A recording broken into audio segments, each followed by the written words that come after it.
our other affiliate, or the other affiliate that Justin, is really carrying us with this. So thank you to Veterans for America First. Veterans for America First is it's a political advocacy organization that was created by veterans and both former and current members of the first responders community, law enforcement officers, people who have sworn to defend and protect and serve our country and our communities, our nation, with their lives. And what they're doing is they are advocating and pushing America First based policies, but they're also supporting candidates who they believe will fight tooth and nail to ensure that America is always the great nation that we have always known it to be, and we're not going to turn into a socialist hellhole. Yeah. So you can find kind of their social media, or you can find their media platforms and their channels by searching for Veterans Voice. Find them on YouTube, Rumble. You can find them on Facebook. Social media platform you subscribe to, you can find them there. You can also find out more information about them by going to VFAF.org or veteransforamericafirst.org and find out more about who they are, who they're supporting, who is representing them nationwide, and who they are representing as far as who they are pushing and promoting for legislative offices. And that brings us into our first guest,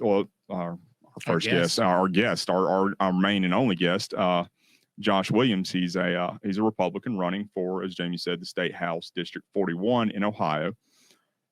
He's got an incredible backstory and a bio. It's even if you're not, even if you're not in Ohio and you haven't heard of Josh Williams, I encourage you not to just look at this interview, but look this guy up, follow him. This is just the beginning for what is going to happen with this guy. You're going to continue to see his name out there in the news. Yes, in a good way. Support this man in any way you can. This is an incredible story. His career's got legs, and this is not the stopping point for him. So yeah, let's bring him on. Let's bring him on. So one of the things that I have to say is that when you and I were talking, and the photo that you sent from the Trump rally, you realize that you actually took a picture of my shoulder. No, I did not. You Are did. you serious? Yes. Yes. I did not realize that. Yes, I was. You can see half of me from behind the podium. I was standing over there with Secret Service, with the other members of our team. But yes, you did take a photo of at least my shoulder. Yeah, that's awesome. That's awesome. Small world. Hey, that's how the connections are made. Absolutely. And I got to say that was a great rally. It was very well attended. It was something that I think that is very.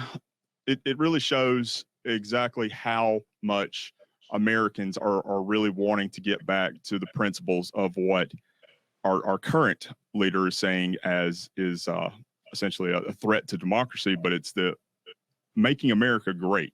And that's what the whole idea behind all of this is. That's kind of the key. I mean, I really want to get into Josh's story, absolutely, because he is reading your bio, man. I'm highly impressed, and I just want to know more about you. So we just want to give you some time. Yeah. So Josh, let's hear a little bit about your background, because I know that it's something that really needs to be told. Sure. So I'm Josh Williams. Of course, I'm running for state rep. I'm currently a practicing attorney. I'm a college professor at Adrian College up in Michigan, where I teach constitutional law, and criminal procedure. I still teach now. Even during the campaign, I couldn't turn my back on my students. And then I'm a former school board president of a charter school, but life was not always that easy. So I was born and raised here in Toledo, Ohio. I'll give you guys the long version. At my birth, my dad was 68 years old, and my mom was 26. So Pops had it going on a little bit. Yeah. That's what it sounds like. Hey, look, I feel that my dad was 46 when I was born, and so when your dad's ready to retire, when you start out, it gives you a whole other perspective. Yeah, yeah. So born and raised here in Toledo, Ohio. My dad died when I was 5 from cancer, so I pretty much was raised by a single mother. We lived in poverty in the inner city of Toledo. After my dad died, we were entitled to some survivor benefits, so we kind of moved out into a lower middle class neighborhood in Toledo, out by the University of Toledo, in an apartment complex, and I kind of got exposed to different cultures and different groups then. So I'm not only I'm black, but my mom is half white, half Native American. So I'm a mixed kid. So going out there, I was able to get around different groups of friends, experience different cultures, different drives, and I started to kind of flourish a little bit. I struggled at first, but then I started to flourish. So I was an honor student all the way up through high school. I had a pending scholarship to Ohio State as long as I maintained a 3.0 GPA. And as a senior, I became homeless and I dropped out. So I turned 18 at the end of my junior year. My mom was kind of done raising kids. I was being a knucklehead around the time. My middle brother was being a knucklehead. So she's like, hey, you guys think you know everything, get out on your own. She helped me get my first apartment and I moved out. And during the summer, I worked 2-3 jobs to support myself. But when school started, I couldn't work like I normally did. And by November, I couldn't afford to pay rent. And I ended up literally being homeless at the age of 18, sleeping on park benches and bouncing from friend's couch to friend's couch, trying to go to school and try to work. And I kind of had to make a decision whether I could be a full-time high school student or I was going to maintain some jobs and produce income for myself. And I had to drop out and I started working. So random jobs here and there. And then I met my first wife, the mother of my son, and she got pregnant. And I got introduced to a hiring agent for a railroad subcontractor. And I started working for the railroad as a subcontractor, first in manual labor, heavy labor, and then eventually in transportation and logistics. And at the age of 21, in a rainstorm, I fell 30 feet off the side of a train and destroyed my spine. So at the time, my then girlfriend was 9 months pregnant.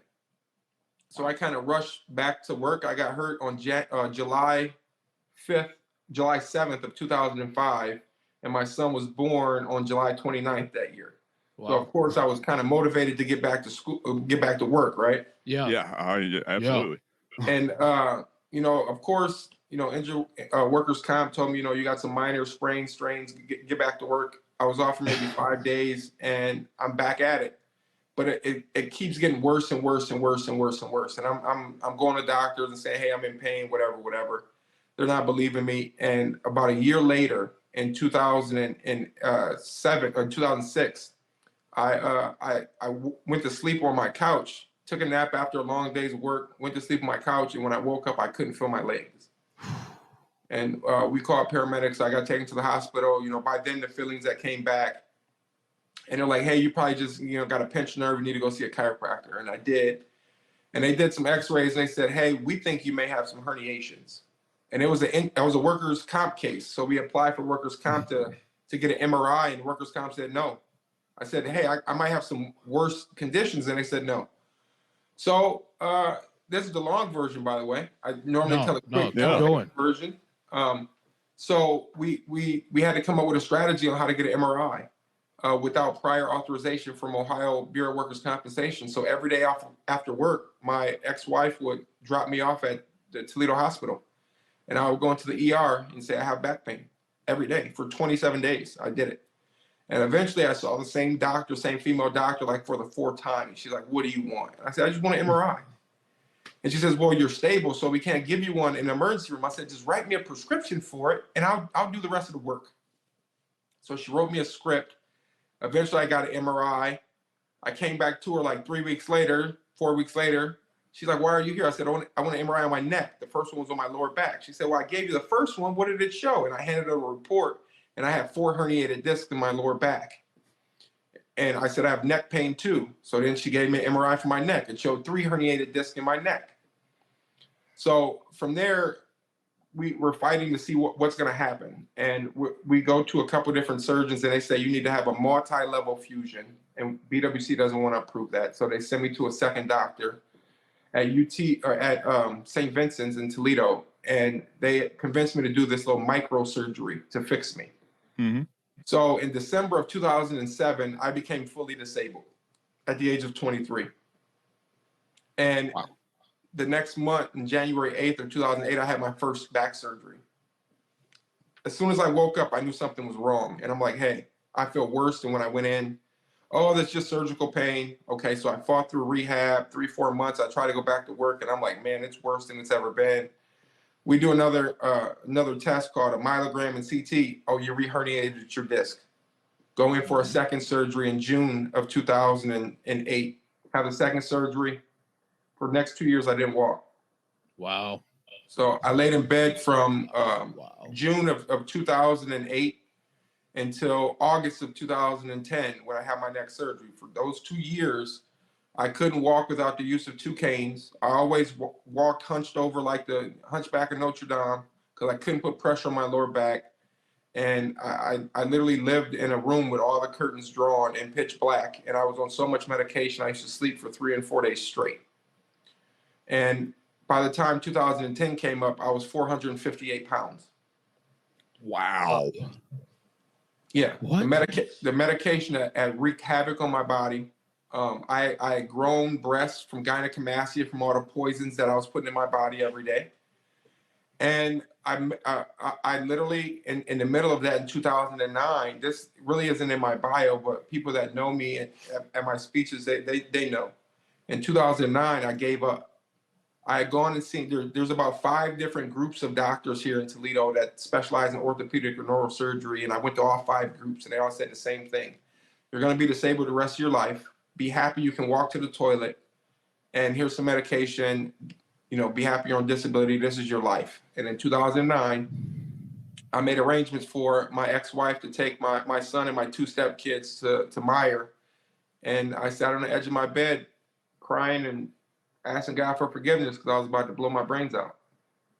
And God talked to my wife that day and convinced her to leave my 3-year-old behind, even though I hadn't picked him up in over a year. And at that very moment, that kid walked in the room, saved my life. He said he was hungry. And I put my gun away and I grabbed my kid and I cried for the next hour until she came back. Oh my God. And I couldn't tell her what happened. She just saw me crying and she took my kid and was like, you know, I'll just leave you alone. And at that moment, there was just a shift in me. God literally, I wavered on my faith for a little bit. You know, I had this victim mentality where I'm like cursing God for why me? You know, why'd I have to, you know, have my dad die early? Why'd I have to be born in poverty? Why'd I have to live in roach-infested houses where I had surgically removed dead roaches out of my ears and I had permanent hearing damage? Like, why did I have to go through? Why do we have to be on WIC and welfare? You know, why did my mom, you know, have to suffer through her past? Why did we have to go through all this? And then I fall. I drop out of high school. I'm a smart guy. Why? I used to curse God about it, man. And at that moment, he came back in my life like a storm. And my mindset changed. And I went from seeing myself as a victim of my circumstances to claiming victory over my life. Amen. And, I literally made it my life's mission to be an example for my kid because I refused to let him be raised by a single mother like I was because his dad was selfish and took his own life. So at that very moment, God started working. And I look back now, I didn't realize it then, but I look back now and I can see it, man. Randomly, I'm taking my stepson to go get a sports physical. He introduced me to Dr. Michael Jajuga at Foundation Chiropractic here in Toledo. Amazing doctor, came and offered to treat me for free. He saw me in my back brace and said, if I can't fix you, I won't charge you a dime. Been one of my best friends since 2009. I'll tell you how he challenged me later on. God just randomly at a BWC medical exam introduced me to a lady who said, this is the lawyer you need to talk to. And I met John Palafka, workers' comp and social security attorney in Toledo. Boom, he's amazing. And it just, God started putting the right pieces in my life, the right people, giving me hope. And Dr. Jajuga sent me to Cleveland. And in 2010, I had a more recent surgery called a disc arthroplasty, an artificial disc. where they remove your disc and put in metal end plates and a plastic disc. And I felt amazing.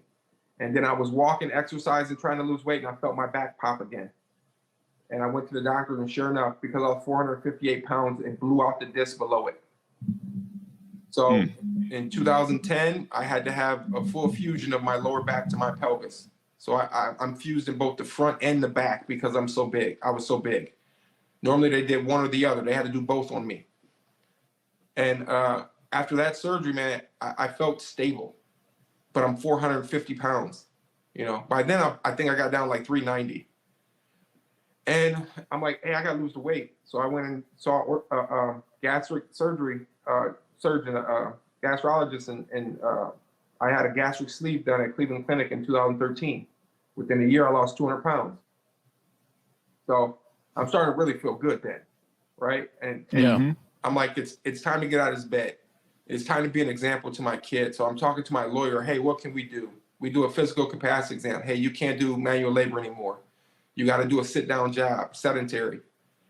Well, I got to get retrained. All right, so how can I get retrained? And he says, man, if you are a paralegal, I would hire you in a heartbeat because you know workers' comp so well now. So let's see if we can get you a 2-year degree.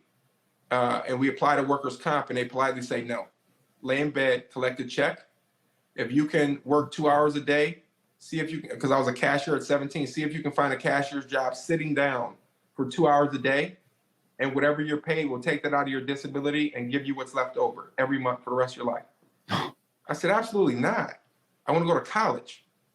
So we did like 6 months of vocational training to prove that I was smart enough, healthy enough, committed enough to go to college, and they still denied it.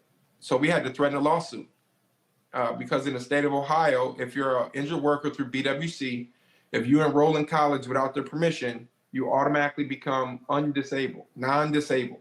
You become maximum medically improved and you're kicked off of your disability. Because if you can sit in a classroom for 8 hours a day, you can go work minimum wage for 8 hours a day. So we had to threaten the lawsuit. And eventually they backed down and they said, all right, we'll let you go if you can find somebody else to pay for it. We'll keep paying your disability every month, just like we normally have been doing for years, but we're not gonna pay your tuition. And we found an NGO and we applied and we were on a waiting list called Opportunities for Ohioans with Disabilities. And after being on that waiting list, they finally approved me to go to college. And I started college at the age of 30 at the University of Toledo as a freshman in their paralegal studies program. And by the time I was 35, I graduated with 3 degrees, including my law degree. Amen. So I didn't take a semester off. I took max credits. In 3 years, I got my associates and my bachelor's with honors. I graduated magna cum laude. I got a full scholarship to UT Law. I went to UT Law, graduated a semester early. Took the bar exam when I was able to because of COVID, they delayed it. Passed the bar exam by 35 points. God has always been in my corner. I can tell you guys, this is a long version. I can tell you, I got remarried. My wife is upstairs. She was my fiance at the time when I was taking the bar. And our wedding was scheduled for August. And in Ohio, they gave us a temporary license to practice before we took the bar exam. And she's watching me study. And I'm studying 1 to 2 hours a day for 2 weeks. And she's talking to friends that are taking the bar in Michigan. They're studying 15, 16 hours a day. So she had some kind of coming to Jesus moments with me. And she's like, hey, what are you going to do after you fail? I said, wait, what? Like, you're not studying like you're supposed to. So, you know, after you fail this time, what are you going to do different? And I said, there's nothing I can do different. Everything I read, I already know. She said, there's no way. I said, I don't know how this is happening, but God has blessed me with a brilliant brain. And when I started going down the path he intended for me, he's made it so easy. So I'm studying, and the bar exam's at home. So I'm literally in my underwear and t-shirts taking a bar exam. And there's a break, 15-minute break in between each section. My wife will open the door and say, how did you do? And I look at her, I say, babe, I aced it. She's like, there's no way.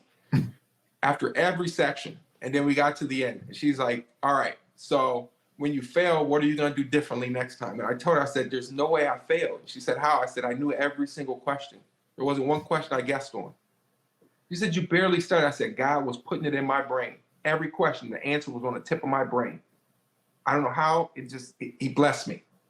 Sure enough, the scores come back. I had colleagues fail by 30, 40 points, and I passed by 35 points, only through the grace and mercy of God. So I head into my career, and I had some bumps and bruises along the way. And I'll tell you that. I'll back up in a second. So I head into my career, and I feel unfulfilled. You know, I get married to this beautiful Black queen, conservative woman, religious woman, great family. And I'm literally telling her, like, I'm unfulfilled. Like, I don't know why. I'm just not happy in my career. She's like, what? You can make a ton of money. You got a great story. Like, people are flocking to you. I've never had to take a court appointment. I'm a private attorney. You know, we pay for our wedding, no debt. And I could tell something was missing. So I started just praying about it and praying about it and praying about it. And I'd always talk politics with friends and family because I've always been conservative, but I've always been an independent. I always wanted a politician to earn my vote. I know, and it's been proven now that I'm a candidate, you know, when you're a lifelong Republican or a lifelong Democrat, they don't work for your vote. Yep. No, that's true. So when Republicans would knock on my door and want my vote, I would push them on how conservative they are, whether you align with my principles. If you don't, I'm not. And then when they get elected, I hold their feet to the fire and write emails.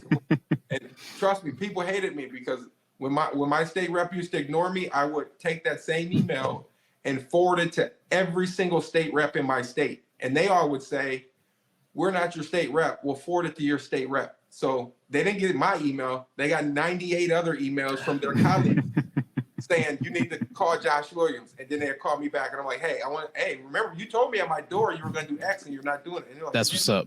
Yeah. That's how I learned to play politics. Get people's attention. But I've always been a conservative. I've always been a conservative Christian. And I would talk politics behind closed doors with people, especially in law school, where I was a pariah in a liberal school. I was a Black conservative, a Republican Federalist Society secretary. You know, they would call me a Nazi and a slave. This is during the whole Antifa where they called everybody a Nazi. Yeah. They would call me a Nazi, a slave trader, Uncle Tom, in the front of my race, all kind of craziness because I didn't believe in open borders and I didn't believe in the welfare system. So eventually I'm talking to friends and colleagues, and they're like, man, not only are you smart, you're passionate, you got a great story, great history, but you're on top of the topics and you have solutions. You ought to run. I said, man, that's not my assignment. And eventually it just happened so often that I started praying about it. And I said, God, if this is the assignment you got for me, just like law school was so easy, just like college was so easy because I was on a path you set down, you'll show me. If this is easy to get started, I know it's the assignment you laid down for me. And sure enough, just like the lawyers and doctors, Board of Election officials started coming, talking to me. Secretary of State at a fundraiser come and talk to me about everyone, my county members, former mayors, they're all talking to me about running. And I've never been a declared Republican in your district. You know nothing about me. And they are, hey, we heard about you. You know, we got told to come and talk. It just became readily apparent. So 4 months after I got married, I walked into my wife and said, babe, I think I'm going to cut my career in half and run for state rep and make a substantial less amount of money. And I thought she was going to call me crazy. And we had a good conversation, and it came down to this. My wife told me, she said, people that look like us don't get opportunities like this every day, especially to run as a conservative and as a Republican. Yep. If you can assure me you have the backing of the party, I will be mad if you didn't run. I said, okay, say less. So I went to Columbus and I met with the ORP. I met with ORA. I met with some groups that I'm passionate about, school choice, pro-life groups. And I pretty much said, if you got my back, I'm running. And they said, hey, if you declare, we'll screen you like everybody else, but you seem like the candidate we want. So I pulled my petitions and I declared. And part of my platform is criminal justice reform. So I'll back up in a moment.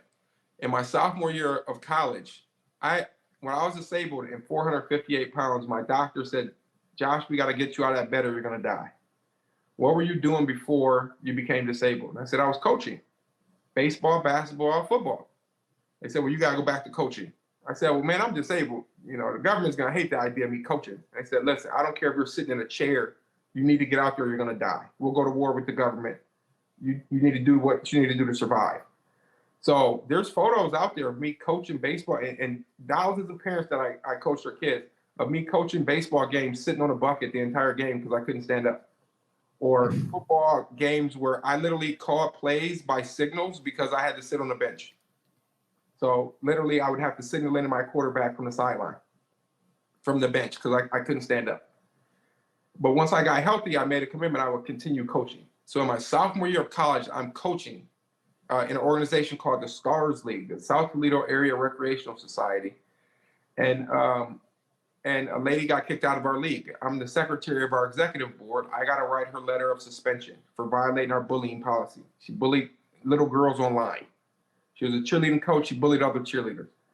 All right, you're suspended for a year. She created a competitor to us with our same names and logos, getting permits at our same parks. And we're like, we're not worried about her because it takes a lot to fund 10 teams with, 100 kids on each team. That's a lot of equipment that you got to pay for. Yeah. Well, when it's time to start putting equipment on, we start seeing her kids walking down the street with jerseys and helmets that we recognize. And we're like, whoa, where's she getting this stuff? Well, come to find out she was dating one of the coaches in our league who was giving her access to our locker. So my league, in a public meeting in the minutes, gave me orders to go and get my name put on the locker and remove the remaining equipment, and I did that. And 3 days later, she found out about it, got the locker put in her name, filed 2 felony charges against me. And I was indicted and charged and arrested in front of my kids for breaking and entering with the intention to commit a felony and felony grand theft in 2015. And I'm like, man, I did everything right. And I'm looking at years in prison. Our system's not set up for you to fight in the beginning. So I had 2,000 documents to prove my innocence. But in Ohio, you're supposed to have a right to a preliminary hearing, which is an adversarial hearing. I get to cross-examine witnesses. I get to bring my own attorney. But I live in a blue bubble here in Lucas County where we haven't had a preliminary hearing. We had 2. We haven't had more than 2 in 12 years in Toledo Municipal Court. Wow. Most people waive their preliminary hearing. Yeah. And you get bound over to the grand jury where anyone gets to go behind closed doors and lie about you. Or you fight it. They dismiss your case called a noli prosequi. And then they walk it over to the grand jury. And when they indict it, they put a warrant out for you. And they put you on a list of enforcement on the weekends. So on Friday, Saturday, Sunday, they go out and try to get people with warrants because then they get to seize your car. If your kid's in the back seat, they get to take your kid to Children's Services, right? You're in for it becomes like a money pit, yeah. You're in for the whole weekend because in Lucas County, you can't get a bond over the weekend for a felony. So you lose your job, you lose your car. By the time you get out, you're presumed guilty for purposes of bond. You may have a $50,000 bond and you lose everything. Your wife has left you. Your kids have left you. Now your wife's living with her parents. You lost your house. You lost your car. You lost your job. And for me, as soon as I was indicted, it opened a discovery window. We provided the 2,000 documents to the prosecutor. First document showed on August 1st, my name is on the locker when I went in. August 3rd, her name is transferred. When she files a police report saying I stole August 1st. Well, you can't steal from yourself. Yeah. Case dismissed. After I lost my coaching job at Start High School, where I was a baseball coach, never played an inning for Start High School because I was poor and had to work, but I'm there as a baseball coach, taking us to city championships. And I lose my job there coaching because I got 2 felonies pending, and you can't have a criminal record and coach. The damage had already been done. Already been done. Case dismissed. But they were refusing to seal my record. So for 6 months, we fought to seal my record. I'm on my way to law school. I need this thing sealed. Yeah. A Democrat judge, Myron Duhart, went to war for me and said, why are you holding this young black man up from law school? I'm going to take it that you're putting in a motion to amend your dismissal to with prejudice so I can seal his record today. And the prosecutor said, yes, Your Honor, we're going to dismiss with prejudice. Seal, good luck, Mr. Williams. Well, 2 years later, I'm in law school, and I walk up to Judge Myron Duhart, who teaches there, and I say, you may not remember me, but you gave me an opportunity to get my record sealed so I could be here. So I'm going to take your class when it's available. Next semester, I took his trial practice class where he taught me how to be a trial attorney, and I took top honors, top grade in that class. I booked it. He was going to let me propose to my wife in his courtroom in a mock trial where I was going to have her 12 family members serve as jurors while I plead guilty to a mock version of my indictment, breaking and entering into her heart with the intention to steal her from all eligible suitors. Oh, that's awesome. That's pretty good. The news was the news was gonna cover it. It was scheduled for like mid-April. COVID hits. Oh, Court shut down. School shuts down. And he's like, oh, it might just be 1 month. You know, we did the quarantine, so it might just be 6 weeks. Just hold on, Josh. May comes. No, we're not opening up. June comes. No, we're not opening up. I said, man, I'm getting married. So I planned an alternative engagement, but that was going to be epic. That was going to be epic. Yeah. Right. So then when I passed the bar, there was only one person that wanted to swear me in. I'm a Republican. He's a Democrat, but he practiced from the bench the way that I want to see jurors. He's not a judicial activist. You know, he actually practiced the way I wanted to see judges practice. So I asked him to swear me in, and he swore me in as a practicing attorney. So that's awesome. Another layer to the story is the same criminal defense attorney that represented me, Stephen Groth, in the same law firm I walked in as a client, Groth and Associates, same law firm I worked for the last 7 years. I was an intern, became a paralegal. I go to law school. First time I took the LSAT, I only got a half a scholarship. Well, come to find out, my boss was arguing with his wife for 6 months because he was going to be paying my other half of my tuition. I retook the LSAT, got a full ride. His wife walked in and said, thank God we can stop arguing. I said, what were you arguing about? She said, he was going to pay your tuition. I said, there's no way. He's like, yeah, I told you were going to law school. He supported me all the way through. And now I'm a practicing attorney, a criminal defense attorney at the same law firm where I was a criminal defense client. Wow. So it really went 360. So criminal justice reform, it gets a bad rap. You know, you hear about this defund the police and letting people out on bonds and all. No. My criminal justice reform is that we want to open up our grand jury system in the state of Ohio, make it where defendants can waive their prelim and ask for an open grand jury, where your accuser and you go in front of a jury of your peers and you both tell your sides of the story, cross-examine each other, present evidence, and you just your peers get to decide if you get the stain of an indictment on your record. Yeah, I can see it. It's almost kind of a sense of a trial in public court before you actually go to court. Yeah. So you don't have to have that stigma brought around you, because when you, even with the fact that your record being sealed, there's still the public record of the arrest that always come up in any sort of a background check. Exactly. And well, you know, like public opinion is going to judge you regardless. So the best thing to do is now have a avenue for public opinion to judge you beforehand. That's legal, and not just some kind of discretionary thing that's portrayed by the media or whoever puts out an article about it. Yeah. Yeah. I do. I like that idea. This is awesome. Your bio does not do you justice. I just want you to keep talking. Well, it does. There's 1,000 more layers. I'm like an onion. I tell my wife, as you peel back more layers, the tears start to well up. But I hear you, man. Because like, let me tell you something. Your bio does not do you justice. You are. I can't even describe it. Like, you are what it means to be a conservative in America, to keep fighting for the dream, and what it means to walk on faith. Like, he's literally the perfect example of what the American dream is. Exactly. In working to achieve it. Exactly. Like, I'm just gonna shut up until you're done. I just had to say that. Like, I mean, this is amazing. I appreciate it. So that's part of the system, but at the same time, there's occasions where you need to have that secret grand jury. So like no-knock warrants and nighttime raids, where I'm going to use legal terms, where police have to give additional indicia, probable cause to indicate the need for a no-knock warrant and a nighttime raid. They can give additional indicia of why they need a secret grand jury, such as flight risk, threat to witnesses, evidence may be tampered with. You know, you can go in and say these things and they say, okay, well, you can go behind closed doors without the defendant present or his lawyer. But when it's neighbor A accusing neighbor B of stealing a $2,000 lawnmower, tell me why neighbor A and neighbor B can't go in front of the grand jury at the same time. Yep. There's no reason for it. So those are some of the small changes that we want to have here in the criminal justice system. to make it more reasonable. And additional things like I believe in bond. I even believe in cash bond staying. I think there needs to be a better structure to bonds. And I think there needs to be a rule that makes judges articulate on the record what factors they considered in setting bond. So can you tell us, I'm sorry, can you tell us a little bit more about that? Yeah, I know that's going to be I know that's a ballot referendum question that the voters are going to be taking place. So we have issue 1 on our ballot, which is whether or not a judge can consider public safety as one of the factors. So we have rules here, Rule 46, that tells judges what factors they must consider in determining bond. And what you get is you get a cookie cutter bond system.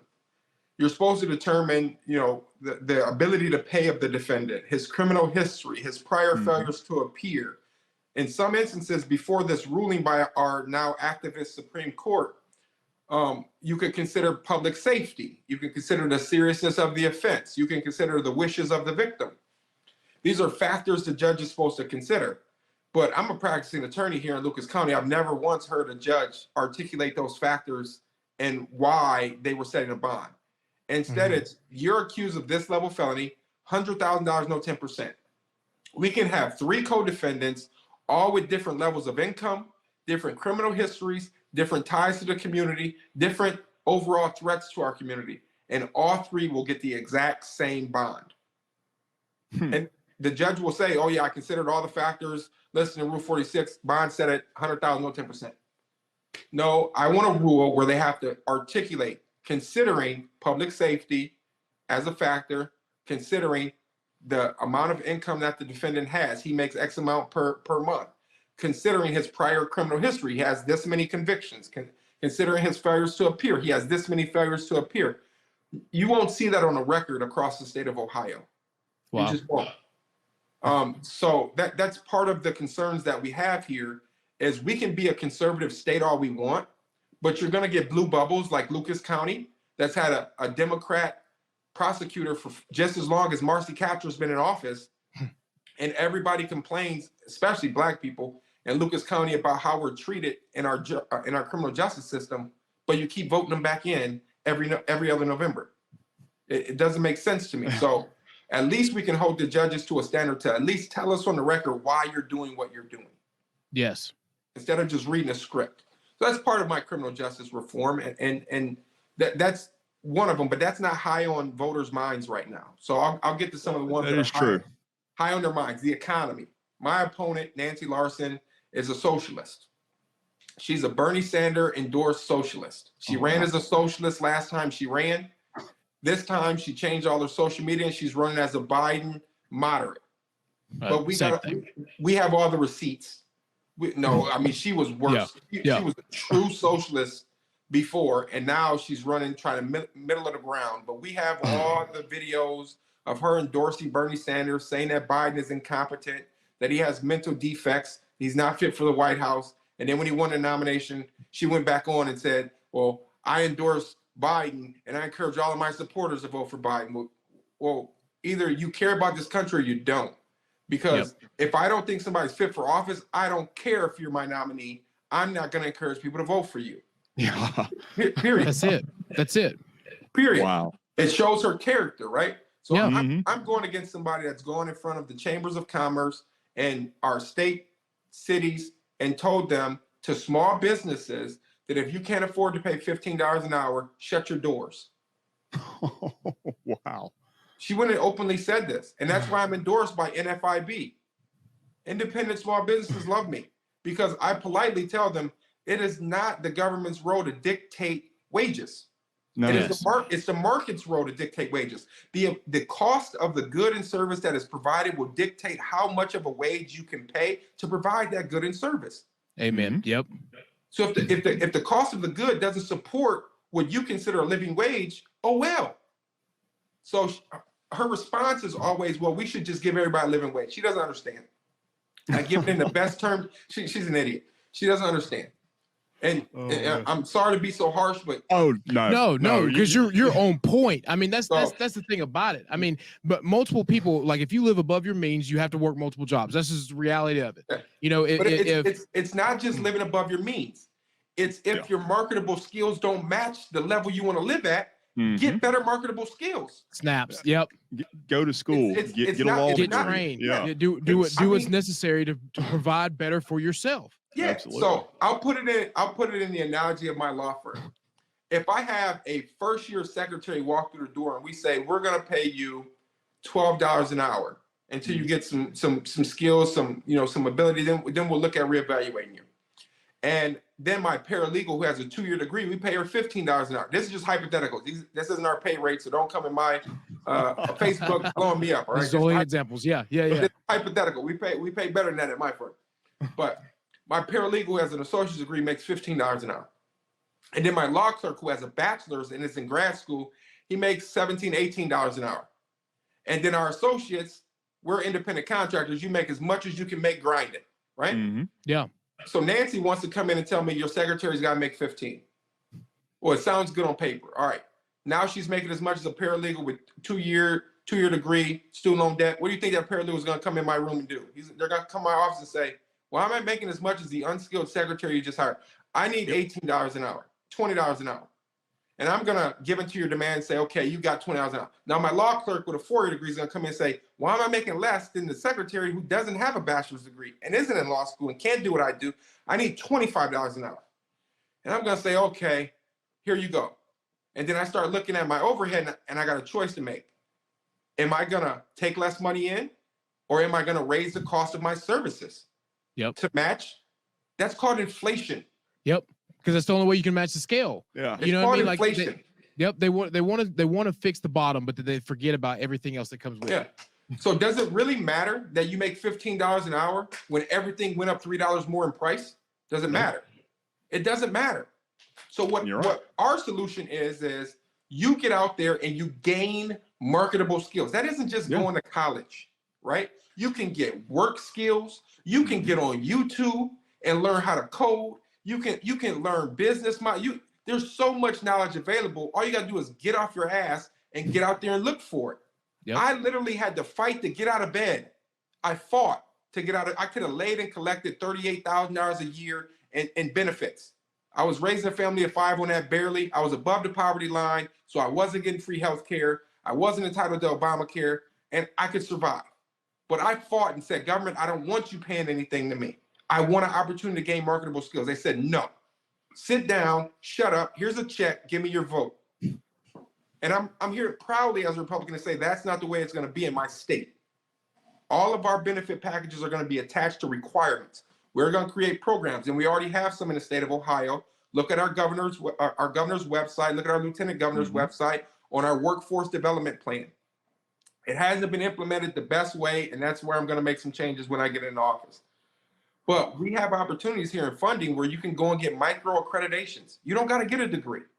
But industry has told us if this person has these skills, we will give them an interview and entry-level job. So take Intel, for example, just came to Ohio. Mm-hmm. They know there's a workforce shortage for Intel.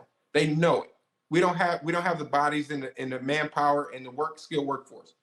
We need to work with Intel and put together a accreditation program where they tell us a list of 10 skills you want on entry-level workers. They already said that they'll pay entry-level $70,000, $80,000 a year plus.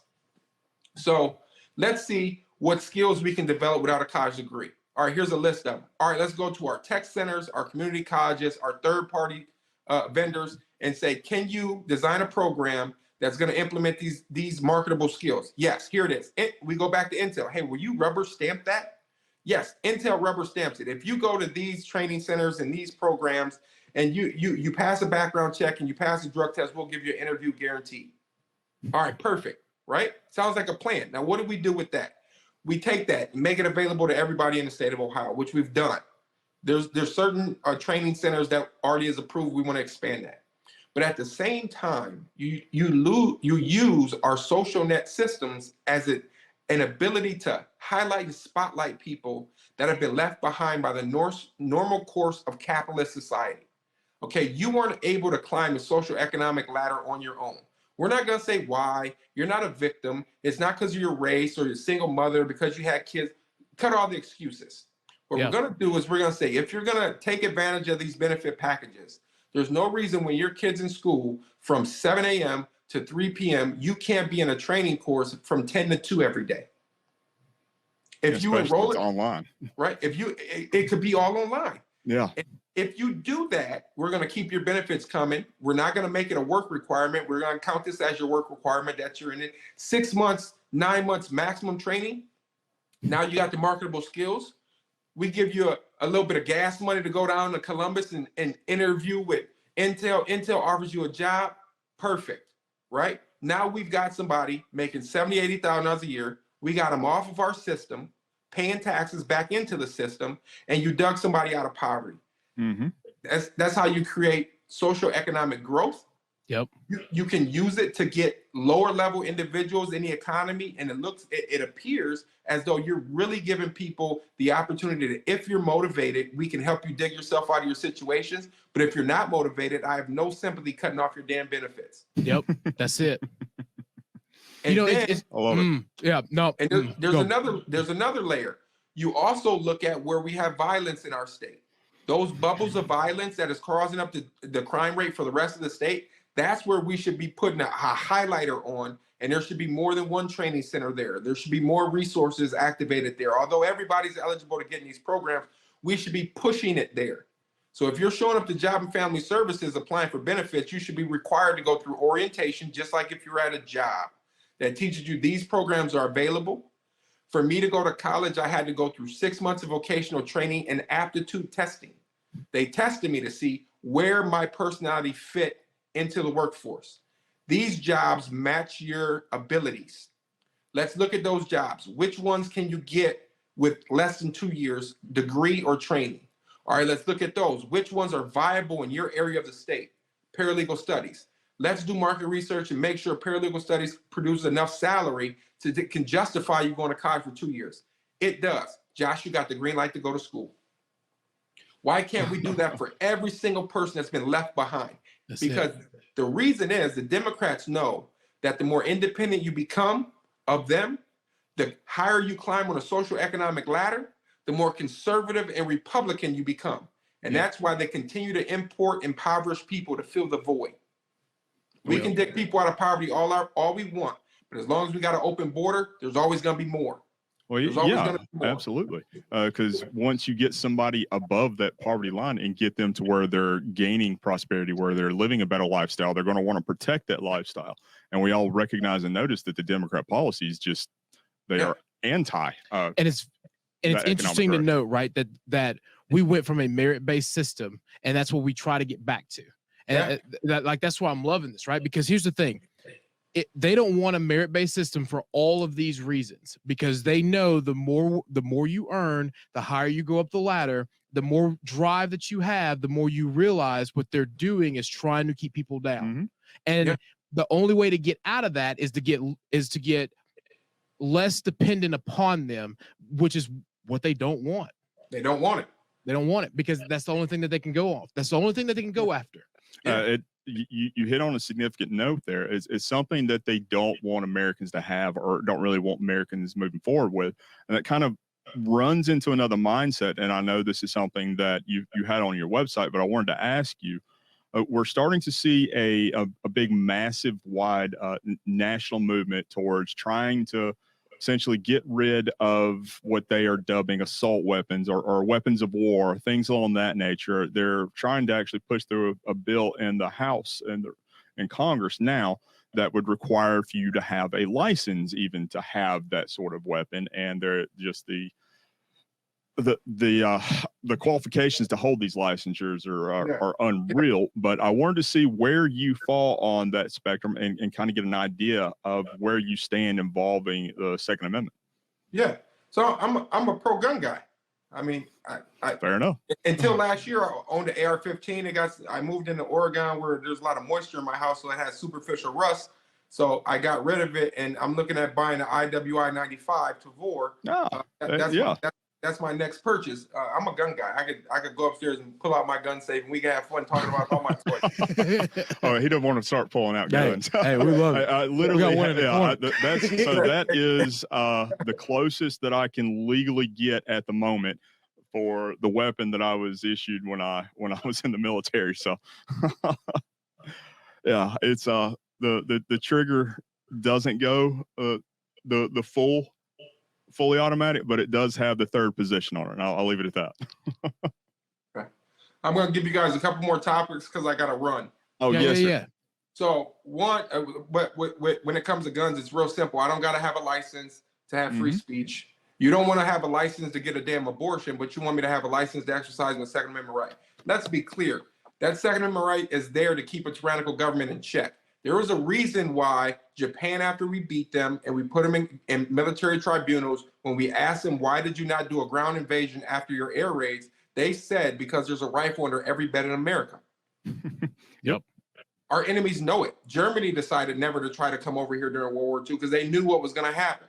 We may have a set military, but if you step boots on this ground, you're going to see the militia come forward, just like we did when we were fighting the British, just like we did when we were fighting for our freedom. I mean, 1812, you're going to see it all over again. Yep. So full force. Yep. The second protects the rest. Yeah. Should these semi-automatic rifles be in the hands of civilians? Absolutely. Absolutely. More people need to be qualified. More people need to own them, period. Now, you need to put stringent requirements in it for individuals when it comes to other things. So do I support red flag laws? No, I don't, because it violates my due process rights.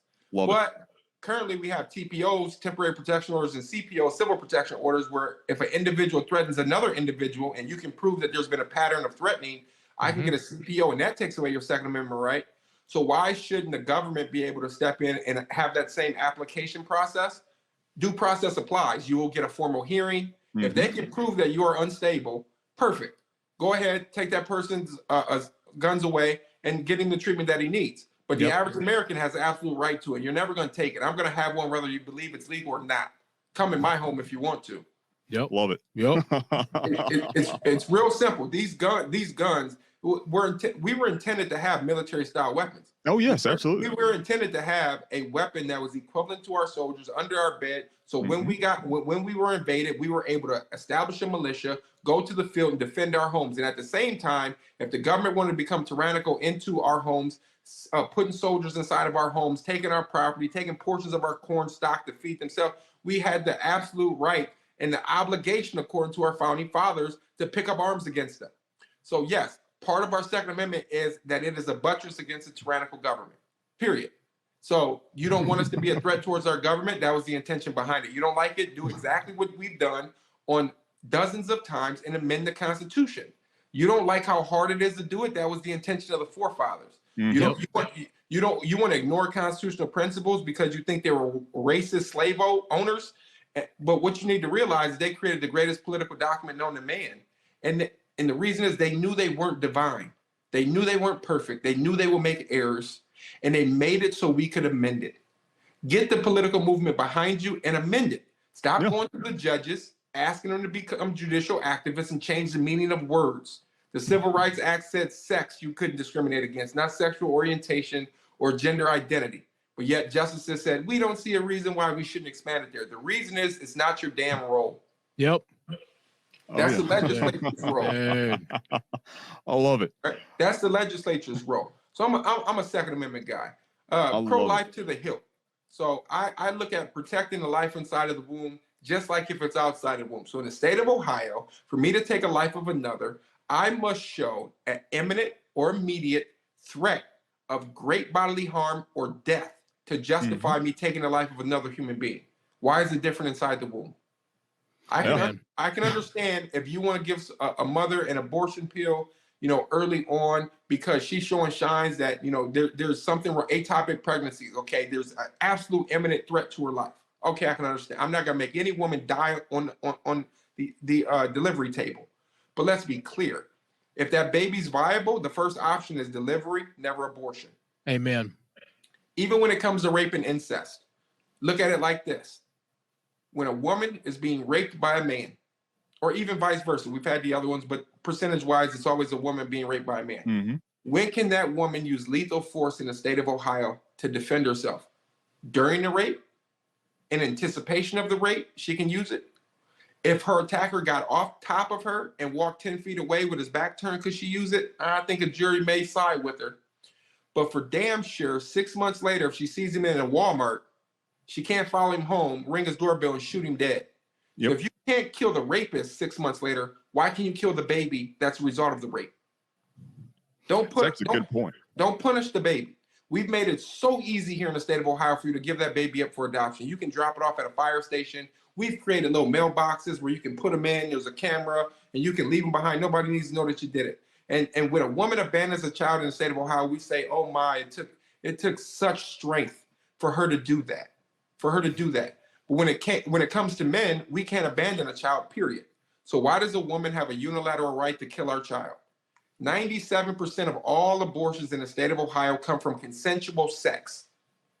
You made your choice. Live with it. You laid down and you engaged in an adult activity that you knew there was a likelihood of sex. I don't care if you use protection or not, you know there's a likelihood of sex, of pregnancy, resulting from that sex act. Therefore, if pregnancy happens, that's on you. What I hate to see is abortion being used as a form of birth control. If you made a conscious decision to sleep with Johnny, and 6 months later, you find out Johnny was cheating on you with Sarah and he doesn't want to be with you, why does the baby have to pay? Amen. Yeah. Right? Pro-choice people want to give abortions up to birth. And then you ask them, well, what is birth? Well, we're going to let the provider decide. Wait. If one of his legs is still inside, is that birth? We're going to let the provider decide and the woman decide. Well, wait. If the baby's all the way out crying, but the placenta is still inside of the vaginal canal, is the baby birth? We're going to let the provider decide. No, thank you. We've already gotten rid of that stuff. That's give me 1 second. I got to give me 1 second. Oh yeah, no worries. You're good. My son's texting me. I'm supposed to be meeting him right now. Well, we understand you got to go. No, you're need fine. to. Well, we're going to get campaign polls for our campaign sign. So I'm double booked. But I didn't know you guys were going to give me so much free time to say everything, man. I would have booked 3 hours. Hey, we dude, we love it. Yeah, I mean, in all honesty, we can get you come back on another day. I love this. This is awesome. Like again, your bio doesn't do you justice. No, I literally got chills. Like chills this entire time. All right, keep going. Last topic, school choice. I'm a school choice guy to the hilt. Let's be clear. Can you guys hear me? Yes. Absolutely. So I've lived in areas. So right now, I encourage everybody listening, if you live in the state of Ohio or you don't live in the state of Ohio, do this for me. Go onto the Board of Education's website, type in Ed Choice Designation Schools. It's going to pull up a kind of like a Excel spreadsheet where you can select counties. Look at my county, Lucas County. Type it in. You get a list of all the schools that are Ed Choice eligible. That means they're failing. They're failing our students. They're not producing kids that are academically equivalent to their peers. 99.9% of the schools listed are from the city of Toledo. Wow. There is one school that is technically outside of the city. It's in Washington Local, which is right on it's a part of Toledo, but they were allowed to keep their own school district. That's the only other one. Not one of our suburbs has a failing school in Lucas County. All of them are in the city of Toledo where you have a Democrat bubble. They intentionally deprive you of your educational opportunities as an avenue to make it where you can't gain a living wage coming out of high school because you wouldn't vote for them. That you can't go to college on your own. Therefore, you got to apply for extra points being gay, trans, a certain racial group, using affirmative action as a way to make up for their inadequate educational systems. So school choice is a passion of mine. Let me be clear. School choice is not just about academics. It's about morals. It's about parental rights. As a parent, I can be in the most academically excellent school in the state. And if you walk in that classroom and want to teach my kids CRT as a Black man in America, or you want to teach them that boys can be girls and girls can be boys, or that they can change their gender without telling their parent, which we currently have a school board here in Toledo that wants to do that. They have what's called queer closets. You can drop your son off to school and he gets to go in the queer closet, put on a dress and high heels and be your daughter all day. And then come back to be your son at the end of the day. I'll give you inside information I've never said in an interview. And I don't care. We're going to the heat of the beast now.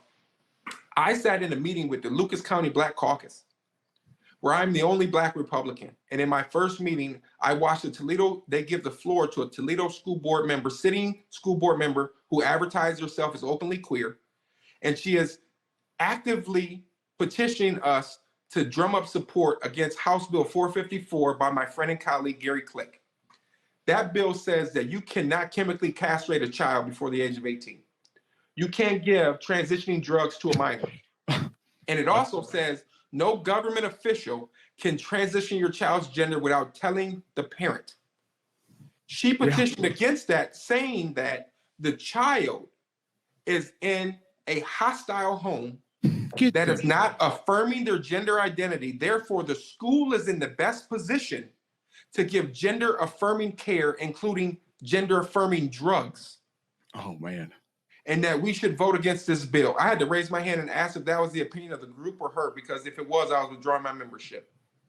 Immediately. I've been back to a meeting since. Man, I know there's been legislation that is just like that that's been filed at the congressional level. Yeah. And there was a massive conservative organization that actually sent out a letter to every sitting member of Congress and says, okay, if you're going to continue on with us supporting you, you need to jump on board with this bill as well. Yeah. It's absurd. So parents can be in the best academic school, but they should have the choice of removing their child from that woke agenda that's being introduced into the curriculum and into the what they call SEL. So it's not CRT with those letters being introduced in the curriculum. They're using SEL, social emotional learning. It's been around since the 80s.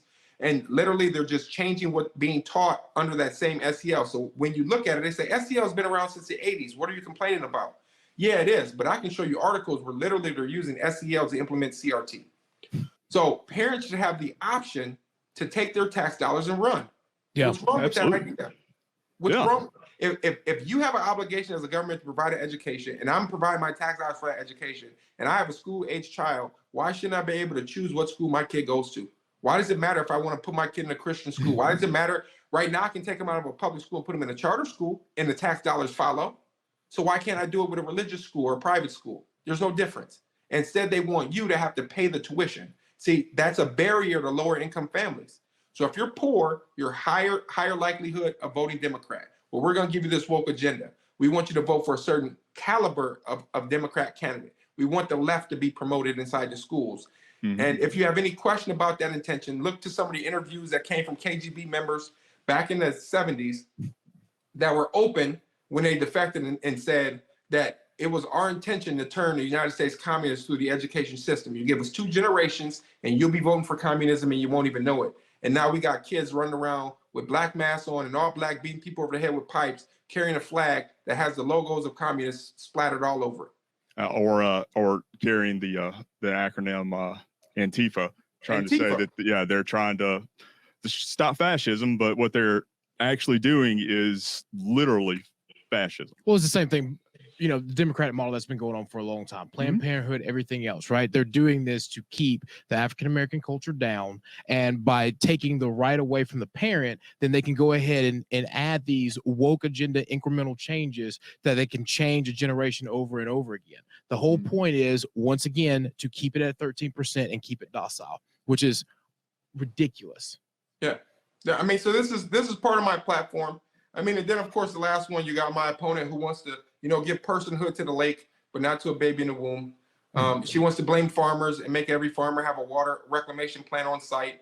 And I debate her on Thursday, and she's an idiot. I'm not going to give my strategy away, but she doesn't realize that our cities have been caught dumping billions of gallons of untreated waste into Lake Erie and into the Great Lakes that directly feed into the algae bloom. So you want to blame farmers, and instead you should be blaming your own toilet.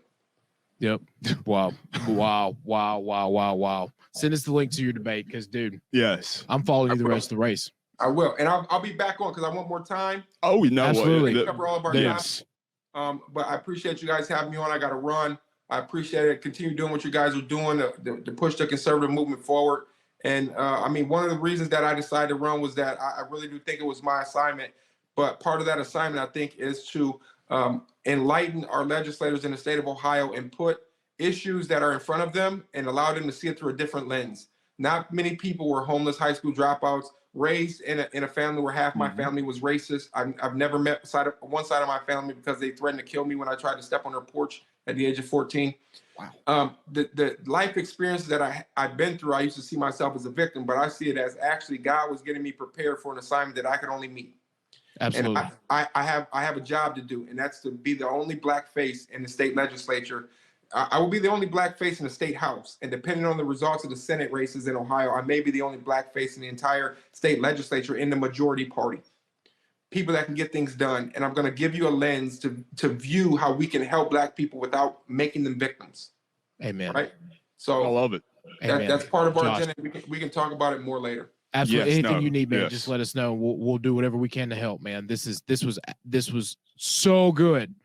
I appreciate it. I'll be back on. I promise. Just we'll work out a time, and I'll be back on. Next time I'll come in more casual clothing. No, hey, brother, family first. We get it. We get it. Go enjoy it. All right, absolutely. I appreciate it. Thank you. Thanks, sir. man. Thank you so much. Have a good night. You as well. Wow, that was truly amazing. That was everything we built it up to be. Honestly, that was more than I even expected. Like his bio and everything really does not do him justice. It does not do him enough justice. Absolutely not. I don't say this many times publicly, but I will absolutely say listening to that man speak, I literally got chills.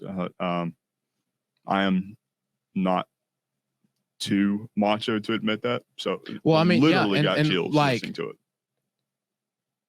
When I'm asked what black conservative, what it means to be a conservative, what it means to be an American, like that's it. That's how you pull yourself up by your bootstraps. You know, the social programs were used how they were supposed to as a hand up, and then you get off of the system and you continue to drive and go forward to make a better life for yourself. Josh is the epitome of that. Josh, he is a true American by the very definition of what makes America great. Yep, truly embodies what the spirit of merit, growth, and being an American is.